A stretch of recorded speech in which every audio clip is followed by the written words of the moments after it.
साहेब, phone कोणाचा होता? Night moon hotel. Janaki कुठे गेली?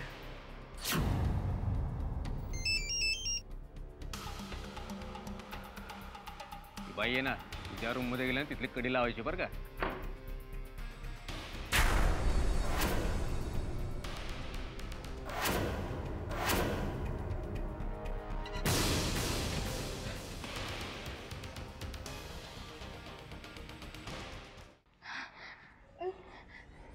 माझ्याकडे असं नका पाहू. पांडुरंगाची शपथ, मला काही माहिती नाही. परत जर तुझ्या तोंडातून पांडुरंगाचं नाव आलं तर यातल्या सगळ्याच्या सगळ्या गोळ्या घालीन डोक्यात. तुझ्यात नर्मदेला पाहत होतो मी, आणि तू आत्ता जिवंत आहेस हेच तुझं नशीब समज. माझ्यावर विश्वास ठेवा, मला खरंच नाही काय माहिती. बाहेर गाडीत जाऊन बस. तो मुलगा कोण होता मला नाही माहिती. गाडीत जाऊन बस. माझ्या हातून तुझा जीव जावा असं जर तुला वाटत नसेल तर गाडीत जाऊन बस. तुमचा काहीतरी गैरसमज होता. आत्ताच्या आत्ता निघ.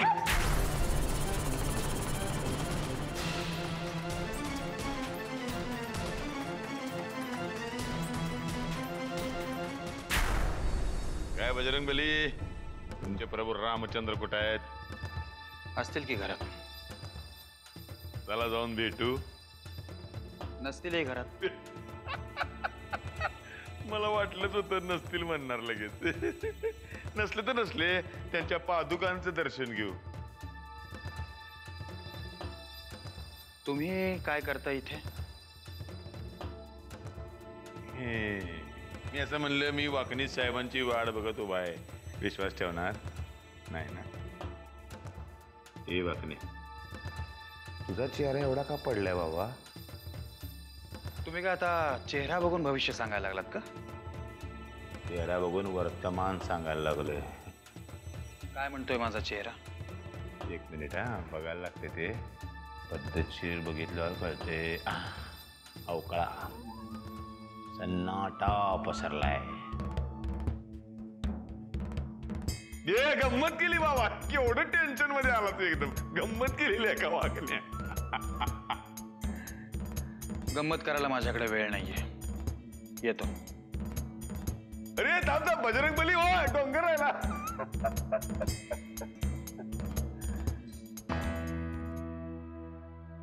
गंमत तर आता मी करणार आहे रे वाकण्या. अख्ख्या किल्लेदार घराण्यावर सन्नाटा पसरणार आहे. मी सांगते ऐका ना माझं. मी सांगते ना सगळं काय. ऐका ना.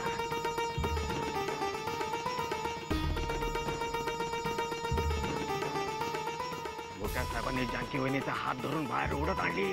राडा राडा राडा, नुसता राडा चाललाय. गोळी घातलीच नाही वे.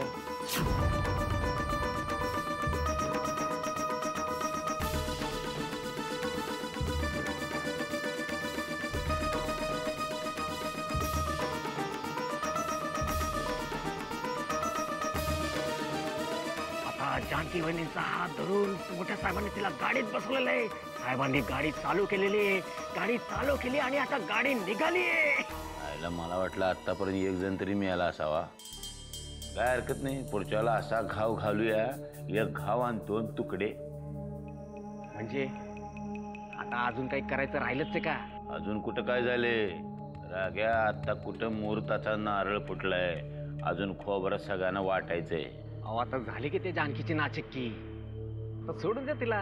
हे राग्या, ही जानकी कायमची ढगात, नाहीतर किल्लेदार घरातनं कायमची बाहेर जात नाही ना, तोपर्यंत हे उंदरा मांजराचा खेळ असाच चालू राहणार. मग आता मी पुढं काय करू? सध्या तरी फोन ठेव. आता मला मज्जा बघायची आहे, कळलं काय? लाईव्ह शो सती सावित्रीचा.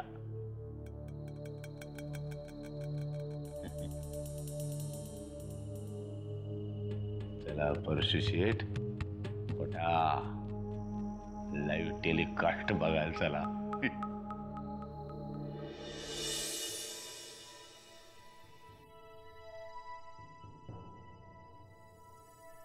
काय झालं? काही पत्ता लागला? फोन उचलला का त्यांनी? आत्याबाई सगळे प्रयत्न चालू आहेत. पण मग मगाशी कुणाचा फोन आला होता ते तरी कळलं का? नाही, साहेबांनी मला तसं काहीच सांगितलं नाही. पण माझ्या RTO मधल्या एका सोर्सकडनं मला कळालंय की साहेबांची गाडी मालाडच्या एका सिग्नल जवळ दिसली होती. मालाड? मालाडपर्यंत एकटाच गाडी चालवत गेला? आणि मग जानकी कुठे आहे? पण गणेश तर मगाशीच आला शाळेतून परत. आत्याबाई तुम्ही काळजी करू नका. आपली माणसं मालाड आणि त्या परिसरामध्ये शोध घेत आहेत. कारण साहेबांना ओळखणारी खूप लोक आहेत. कोणी ना कोणीतरी फोन करेलच. आपण हा सगळा काय प्रकार आहे? मला काही कळेनासच झालं. आत्या, काय झालं? दोघं टेन्शन मध्ये दिसताय. काय झालं? काय काही नाही रे परशु, काही नाही. आत्याबाई मला सांगा काय झालंय ते. मागचा परशुराम वाईट होता, आता सुधारलोय की नाही मी? मग मला सांगा काय झालंय ते. परशु शेठ, खरंच काही नाही झालं. वाकनीस, टाळू नका मला. काय झालंय ते सांगा. एकत्र विचार करून मार्ग काढू. नाही रे परशु, खरंच खरंच काहीही नाहीये. काय नाही झालं? नक्की? मग तुम्हाला एक गंमत सांगतो. म्हणजे देवळामध्ये मी माफ करा परशु शेठ, मला एक महत्वाचं काम आठवलंय. आयला वाकनीस, आम्ही बोलायला लागलो लगेच महत्वाची कामं आठवायला लागली होय. नाही, खरंच महत्वाचं काम आहे. येतो मी. पहिला आत्याबाई, आम्ही सुधारलोय याच्यावर कोणी विश्वासच ठेवत नाही. याला काम निघालं लगेच. आम्हाला पण काम आहे. तुला काय लागलं सवरलं मला सांगायचं बरं का. परशु तुझा आहे. वाकनीस,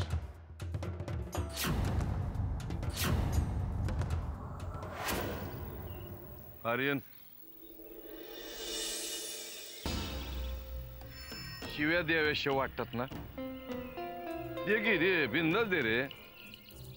काय करेक्ट आहे आम्हाला, ज्याला शिव्या द्याव्याशा वाटतात ना तो खराब मरतो. काय काम आहे ते लवकर बोला आणि निघा इकडनं. थोड्याफार शिवाय मला देता येतात. अरे मग बेटा दे की. मन मोकळं कर तुझं. पण तुझ्या आईला त्रास देऊ नको. एकदा घरला येऊन जा. अच्छा, म्हणजे आज पोस्टमन बनून आलायत तर? पोस्टमन म्हण, कबूतर म्हण, कुरिअरवाला म्हण. पण उद्या तुझा वाढदिवस आहे, तेव्हा दिवसभरात एकदा तरी येऊन जा रे घरला, आशीर्वाद घेण्यापुरता.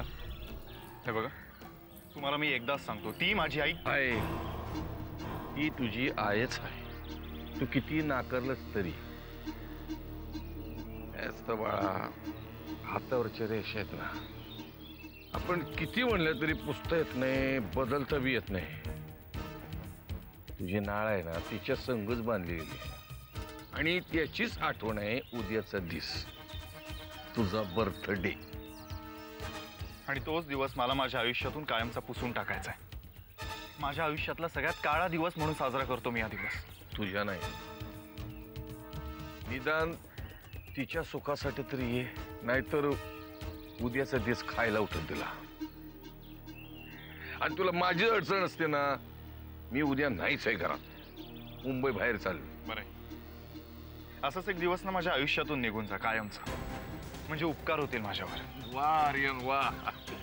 अरे पुरे झालं तुमचं हे भाषण. निघा इकडनं आता. आय ओ सॉरी, बिझी आहेस का? मी नंतर येऊ. नाही, काही खास नाही. माझ्याकडे डोनेशन मागायला आले होते. माझ्याकडे काय आहे ना की मी देईन. तुझी इच्छा असेल तर मी देऊ का? काही गरज नाहीये. चल इकडे.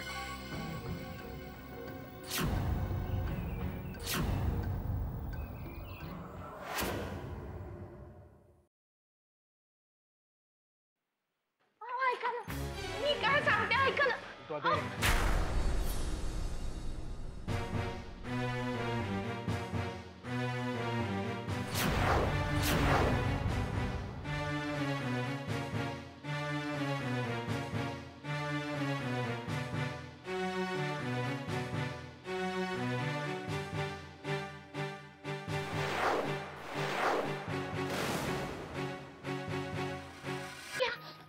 मी काय बोलते ऐका ना. काही ऐकणार नाही तुझं.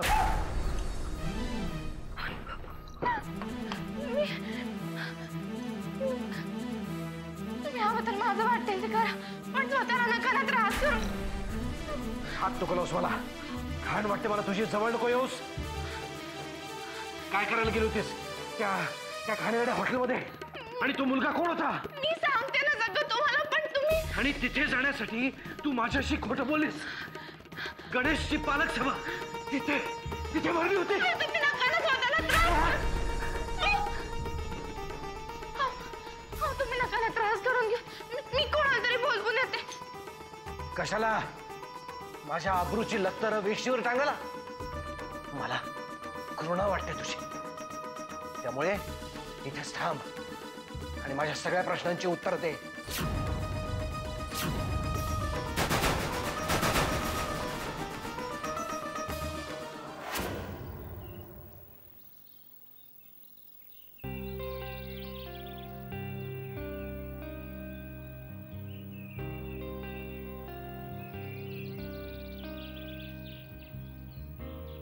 सो मिस्टर आर्यन, उद्या तुम्हाला माझ्या बरोबर एका पार्टीला यायचंय. पार्टी? कसली पार्टी? आणि मी कशाला उगाच?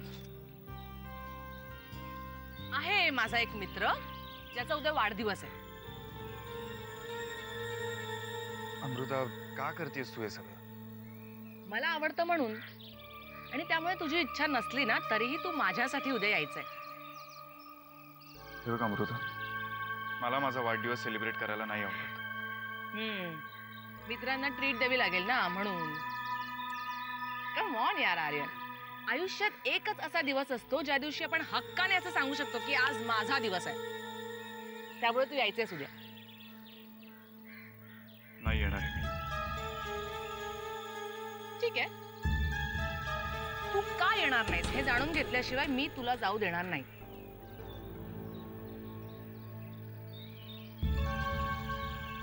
कारण माझ्या वाढदिवसाच्याच दिवशी माझे वडील मला कायमचे सोडून गेले.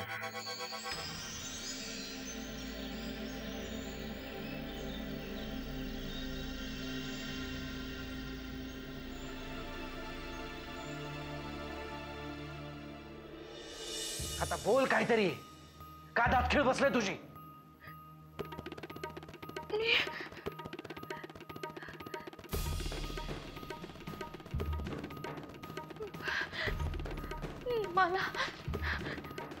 मला गेले 2-3 दिवस कुठल्या तरी अनोळखी माणसाचा फोन येत होता. त्यानेच मला तिकडे बोलवलं. एका अनोळखी माणसाचा फोन येत होता आणि तू त्यासाठी एका घाणेरड्या हॉटेलात गेलीस का? कारण याआधी मी तुमच्याशी खोटं बोलले होते आणि मी जर तिकडे गेले नसते तर तो तुम्हाला ते सगळं सांगणार होता. म्हणजे या आधीच तुझ्या हातून खोटारडेपणा झालाय तर? मी काही दिवसांपूर्वी ते 1 लाख रुपये काढले होते, ते वनिताबाईंना दिले. वनिताबाई? जी कोणती मास्तरीण? उत्सवाच्या रात्री पण काही जणांनी वनिताबाईंना पाहिलंय परशुराम रावांसोबत. अनाघात अस्पर्श कुमारिका पाहत होते मी तुझ्यात. तू ते बाजारूबाई निघालीस. बाहेर जायचा रस्ता इकडे आहे. मला त्यांच्याशी थोडंसं बोलायचंय. आतापर्यंत बोललात तेवढं खूप झालं. चला. मला हाताला धरून बाहेर काढता येतं. तुझे अशा बाईशी संबंध होते मग तू अशा घाणेरड्या ठिकाणी गेलीस यात काय नवल? मी माझ्यावर विश्वास ठेवा. मला खरंच ते हॉटेल माहिती नाही. आणि तो पोरगा कोण होता? पांडुरंगा शपथ मला माहिती नाही. म्हणजे तो पोरगाही अनोळखी होता आणि त्याच्याबरोबर तू एका घाणेरड्या हॉटेलात त्याच्या रूम मध्ये एकटी बसली होतीस, तेही दार बंद करून. त्या फोनवाल्यांनी मला तिकडे बोलवलं होतं. मी पांडुरंगाची शपथ घेते, तुम्हाला खरंच काय माहिती नाही हो. मला खरंच माहिती नाही.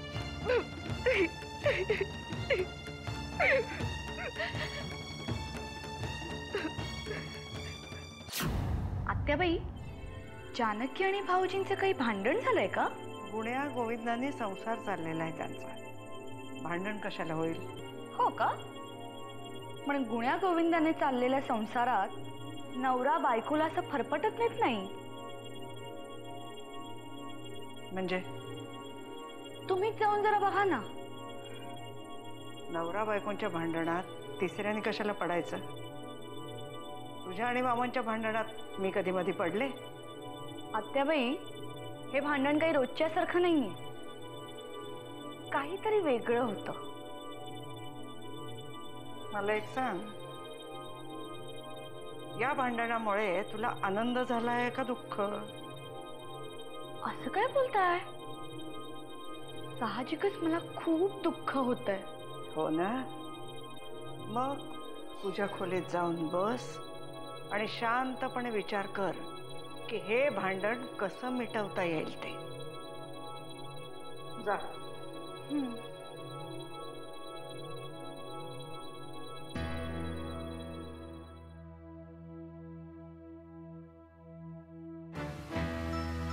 दुसऱ्याच्या दुःखात आनंद कसा होऊ शकतो हिला?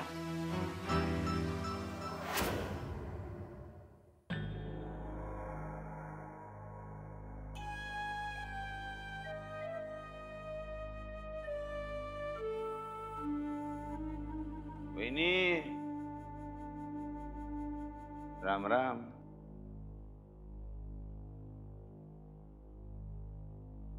आज एकदम मूडमध्ये दिसतंय.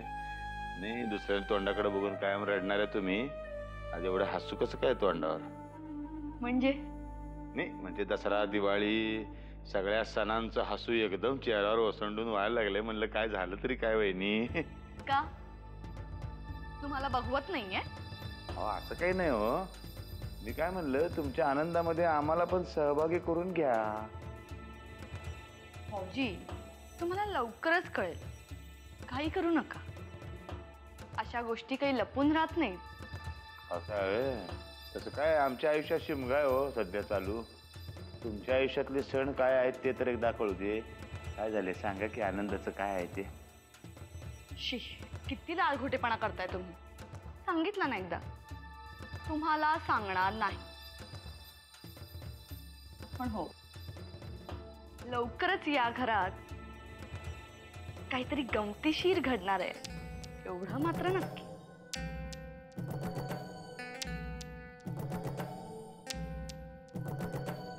सर्किटच आहे.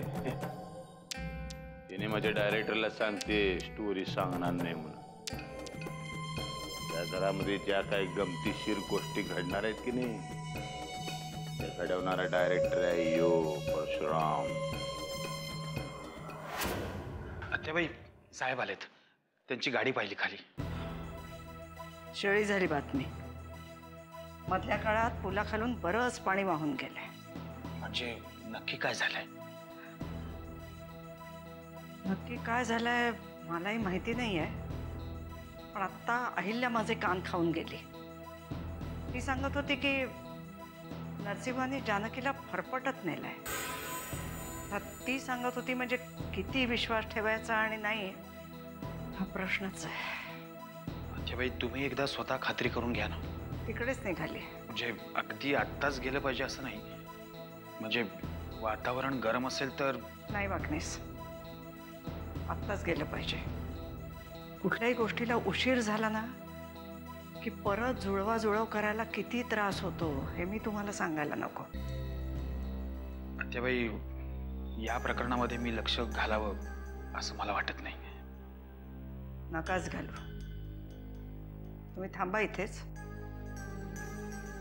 मी आलेच.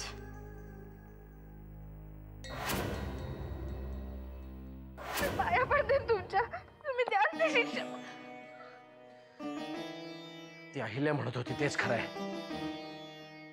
दागिने गहाण टाकलेस, मला न विचारता लाख रुपये बँकेतून काढलेस. हळूहळू हे अख्खं घर विकून खाल्लं असतंस तू. अनिताबाई अडचणीत होत्या म्हणून मी त्यांना मदत केली. परत नाव घेऊ नकोस त्या बाईचं इथे. तिच्यात आणि तुझ्यात मला काहीही फरक दिसत नाही. मी खोटं बोलले हे मला मान्य. माझ्या मनात कोणताही पाप नव्हता, पण कोणाचं तरी भला व्हावं म्हणून मी खोटं बोलले. पण तुला हे सगळं मला एकदाही सांगावंसं वाटलं नाही. वाटलं, खरंच खूप वाटलं, पण माझं धाडस नाही झालं. एका अनोळखी माणसाच्या फोनवरून तुला अशा घाणेरड्या ठिकाणी जाण्याचं धाडस झालं आणि मला सांगण्याचं झालं नाही. माझ्याकडून चूक झाली. तुम्ही द्याल ती शिक्षा मला मान्य आहे. आजपर्यंत तुझ्या अनेक चुकांवर पांघरून घातलं, पण आता नाही. कारण खोटं बोलणाऱ्या माणसाला माझ्याकडे माफी नाही. त्यामुळे पुढच्या 2 मिनिटाच्या आत या घरातलं तुझं सगळं सामान उचलायचं आणि चालतं व्हायचं. आणि पुन्हा तुझं तोंड घेऊन माझ्या समोर यायचं नाही. चल निघ.